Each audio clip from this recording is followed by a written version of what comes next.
அபசகுனம். அந்தணர் ஒருவர் முக்கியமான காரியத்திற்காக குளித்துவிட்டு ஈர உடையுடன் வீட்டை விட்டு தெருவில் இறங்கினார். அவருக்காகவே காத்திருந்தது போல ஒரு பூனை குறுக்கே ஓடியது. சனியம் பிடித்த பூனை என்று ஆங்காரமான குரலில் கத்தினார் அந்தணர்.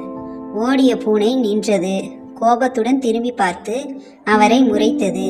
மீசை துடிக்க, ஏ மனிதனே, எதற்காக என்னை திட்டினாய் என்று கடுமையான குரலில் கேட்டது. வியப்படைந்த அந்தணர், முக்கியமான காரியமாக நான் புறப்பட்டேன். அந்த சமயத்தில் கருப்பு பூனையாகிய நீ அபசகுனம் போல குறுக்கே வரலாமா என்றார். சற்று சமாதானமான குரலில் பூனை அவரை பார்த்து கேட்டது. எல்லாம் இறைவன் சித்தப்படிதான் நடக்கும் என்று நீ ஓதிய வேதங்கள் கூறவில்லையா? அப்படி இருக்க சகுனத்தின் பேரில் பழி போடுவது நியாயமா? இந்த சகுனம் பற்றி உனக்கு கற்பித்தது யார்? உன் தாயா, தந்தையா, குருவா, அல்லது நீ ஓதிய வேதங்களா?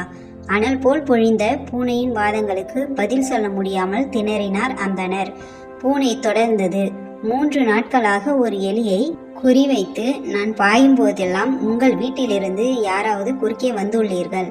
அதற்காக நான் உங்களை திட்டினேனா? சரி, நமக்கு இன்னும் நேரம் வரவில்லை என்று என்னை நானே சமாதானப்படுத்தி கொண்டேன். இன்றாவது அது சிக்கும் என்ற நம்பிக்கையில் நான் சென்று கொண்டிருக்கிறேன். அபசகுனம் என்று வீட்டுக்கு திரும்ப நினைத்த அந்தணர் தனது முடிவை மாற்றிக்கொண்டு பூனைக்கு வந்தனம் சொல்லிவிட்டு தனது பயணத்தை தொடர்ந்தார்.